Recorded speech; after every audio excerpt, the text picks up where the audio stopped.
भाभी, हम्म। भैया कहाँ है? भैया अभी ऑफिस से आए नहीं है। अच्छा ठीक है, ये आप एक काम करो, ये मेरी पहली सैलरी भैया को दे देना। कहते हैं ना कि अपनी पहली सैलरी भगवान को चढ़ानी चाहिए।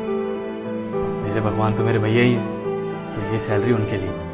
अरे तो ये सैलरी तुम खुद अपने भैया को देना, वो बहुत खुश हो जाएंगे।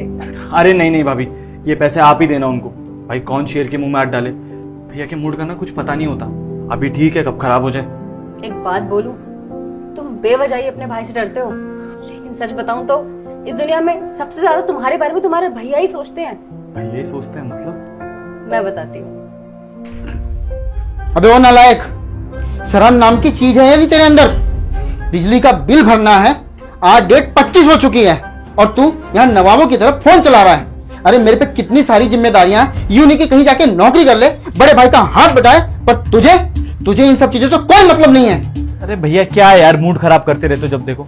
क्यों इतना चिल्लाते हो आप? और आप तो ऐसे करो जैसे मैं कोशिश ही नहीं करता हूँ। कोशिश कर रहा हूँ ना।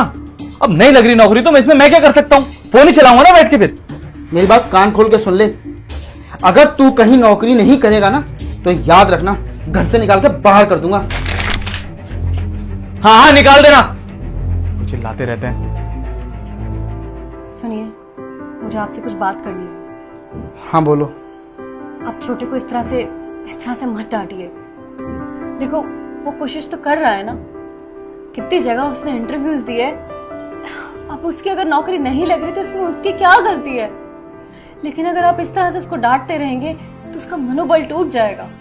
तुम्हें क्या लगता है श्री, ये सब कुछ मैं जानबूझ के करता हूँ? दुनिया में एक बाप ही होता है जो कि चाहता है कि उसके बेटे बहुत ज़्यादा तरक्की करें। बाबूजी के जाने के बाद सिर्फ मैं ही हूँ जो उसका भला सोचता हूँ, या फिर तुम? पूरे दिन आवारा लड़कों के साथ मौज मस्ती करता रहता है, अपनी जिम्मेदारी नहीं समझता। जिस तरह से बाबूजी इस दुनिया को छोड़ के चले गए, कल को अगर मुझे भी कुछ हो गया तो इस घर को कौन देखेगा? तुम्हें कौन देखेगा? मैं बाहर से बेशक उससे सख्ती से पेश आता हूँ, पर अंदर ही अंदर मुझे अपने बेटे की तरह प्यार करता हूँ। मैंने कभी सन्नी और बिट्टू में फर्क ही नहीं समझा। बस मैं चाहता हूँ कि वो जल्द से जल्द सुधर जाए और अपने पैरों पे खड़ा हो जाए। शर्मा जी के बेटे की तरह उसका हाल ना।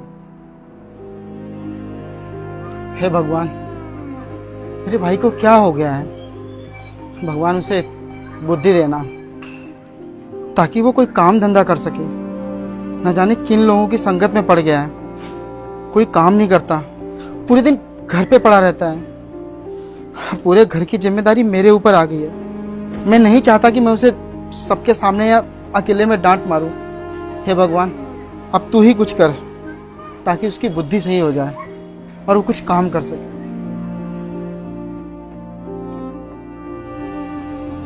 एक बात को हमेशा याद रखना, इस दुनिया में परिवार ही सबसे बड़ी ताकत होता है, और जिस इंसान के साथ उसका परिवार खड़ा है उसका कोई कुछ नहीं बिगाड़ सकता।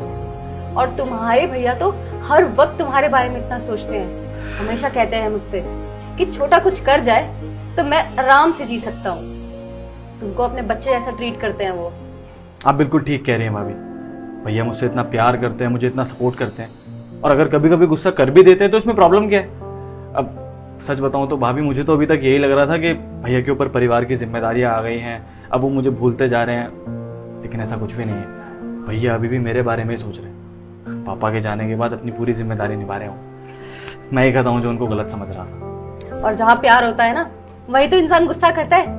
अब अगर भैया को तुमसे कोई उम्मीद नहीं होती तो क्या वो तुम पे कभी गुस्सा करते? चलो ठीक है, अब ये पैसे तुम खुद भैया के हाथ में रखना, क्योंकि तुम्हारी पहली सैलरी देख के वो बहुत खुश हो जाएंगे। लो। ठीक है भाभी।